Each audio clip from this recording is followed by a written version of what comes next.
大家好，我是顶牛，欢迎收看本期的全英雄冷知识系列视频。今天的主角是伐木机，内容有很多，我们废话不多说，直接上干货。伐木机的先天技能叫做暴露疗法，效果是伐木机每摧毁一棵树木就能恢复7点蓝量。除了伐木机自己的技能，补刀斧砍树也算，或者推这种因位移而摧毁的树木也行。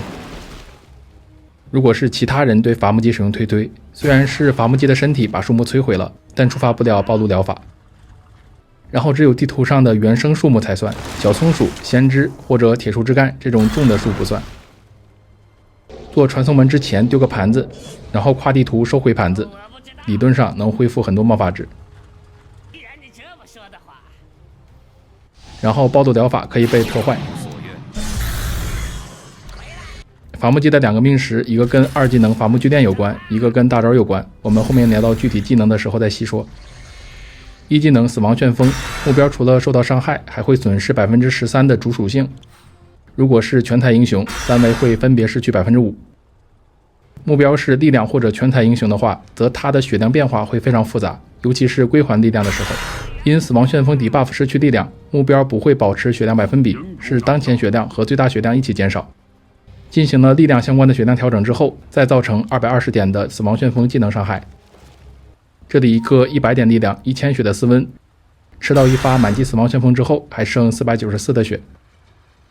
当死亡旋风 debuff 结束归还力量的时候，目标的当前血量和最大血量都会增加，并且增加的当前血量，其中有一部分甚至会无视冰晶暴轰或者杜牧的效果。我们这里让一个力量值很高的斯温，在死亡旋风 debuff 快结束的时候吃到冰魂大。可以看到，当斯温重新获得力量，他的当前血量肉眼可见的变高了。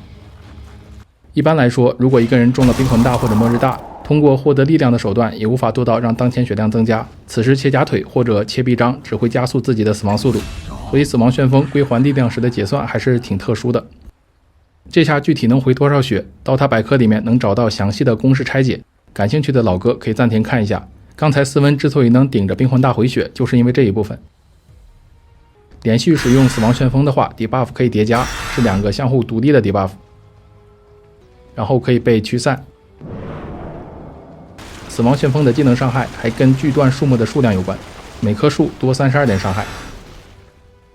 可以让死亡旋风的作用范围始终显示，能多挂一棵树是一棵，伤害更高，还能回更多的蓝。不管是技能的纯粹伤害，还是 debuff 降低属性的效果，都不能无视减一免疫。这里斯温的血量不会有任何变化。然后 BKB 结束的时候，死亡旋风 debuff 扣属性的效果会开始生效，这种情况斯温会保持血量百分比不变。2技能伐木巨炼，钩子行进过程中是有视野的，视野不残留。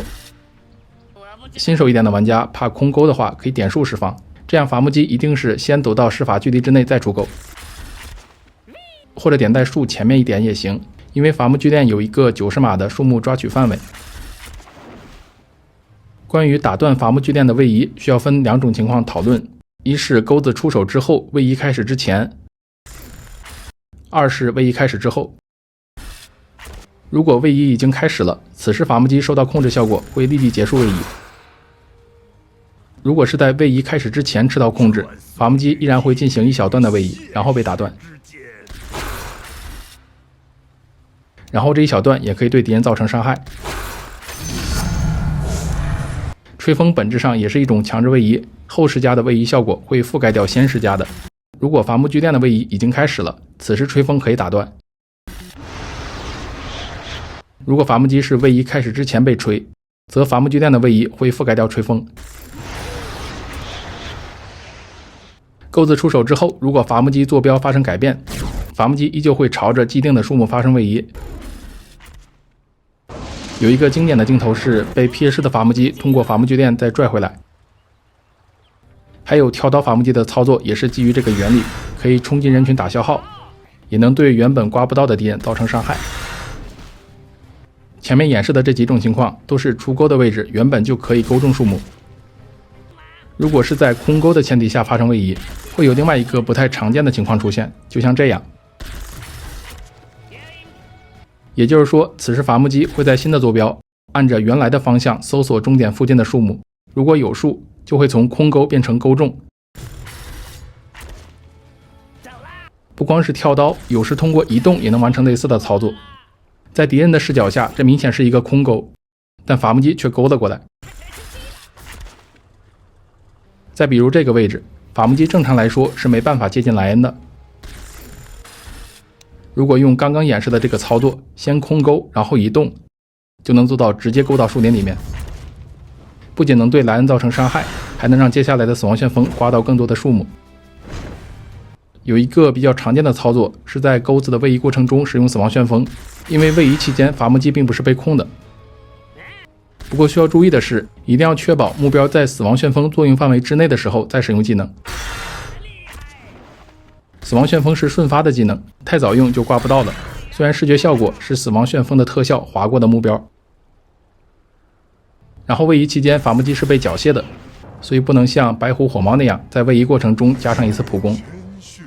伐木机左边命时叫做碎木机，效果是伐木据点位移完成之后，会以终点数目为中心，造成80点的范围伤害，以及持续 0.75 秒的减速效果。范围不算小，但有缝，有可能刚好达不到。3技能火星护甲，受到来自英雄的攻击会直接叠3层，非英雄单位叠1层。幻象和英雄级单位都会被当作英雄处理。来自建筑物和友军的攻击也能给伐木机叠。高射火炮这种不能触发攻击特效的即时攻击技能不能给伐木机叠层数，其他大部分即时攻击可以叠，虚张声势和炽烈火雨这种能叠好几层。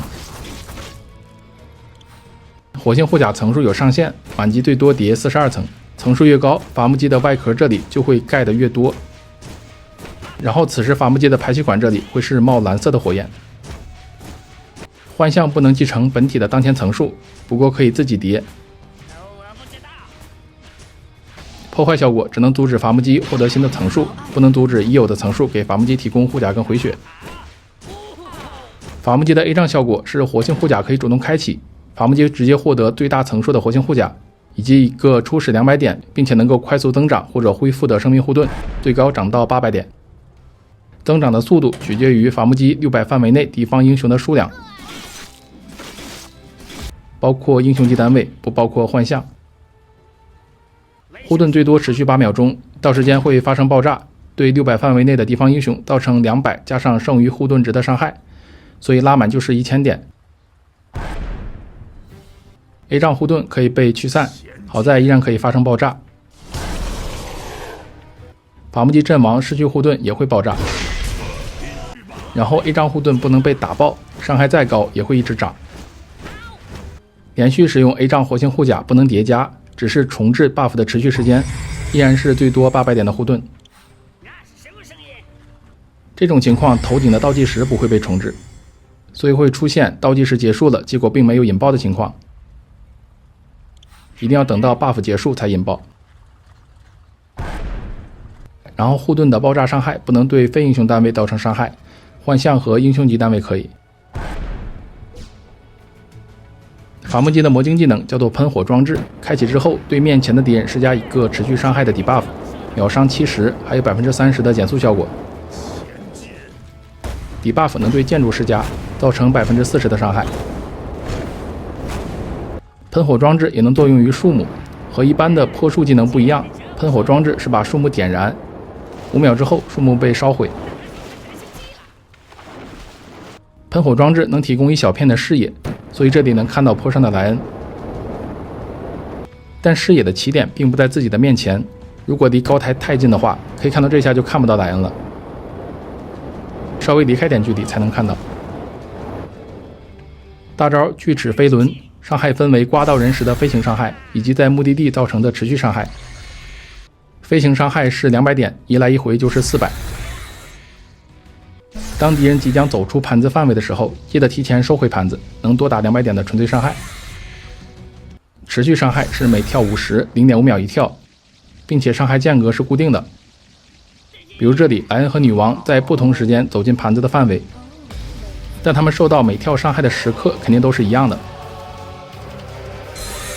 再比如对面黑鸟关自己，然后想跳走，这种情况锯齿飞轮的持续伤害极大概率不能打断黑鸟的跳刀，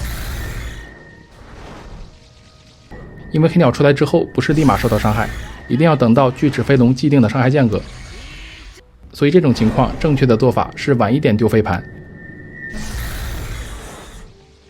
就有点类似于不朽盾压起身，要靠飞盘的飞行伤害刮到黑鸟，才能打断它的跳刀。除了伤害，盘子还有减速效果，基础减速 5%， 目标损失的生命值越多，减速效果越明显。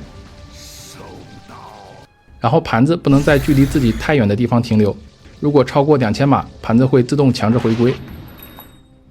丢出盘子之后，伐木机会处于被缴械的状态，并且持续吊蓝。所以伐木机比较烦墨克虫子，被沉没了不能主动收回盘子，同时被缴械了又 A 不掉虫子。收回盘子的操作不属于一般意义上的施法事件，不会给对面掌魔棒，也不会触发沉默术士的遗言，但是却可以被拉比克偷到。比如丢出盘子之后，先使用一下死亡旋风，再收回盘子，此时拉比克会偷到盘子。伐木机右边命时叫做锯齿轮旋，这个蓝色的盘子会走一个8字形，然后自动回归，左手出发，右手返回，会提供飞行路径上的高空视野，视野不残留。效果和大招基本类似，也是伤害跟减速，不过只有飞行伤害。同样，一个单位可以受到出去和回来2次伤害，然后2个盘子的减速效果可以叠加。DOTA buff 显示，会有更多的玩家选择右边命时锯齿轮旋，占比超过 60%， 胜率的话两边都不算高，左边的碎木机略高一点点。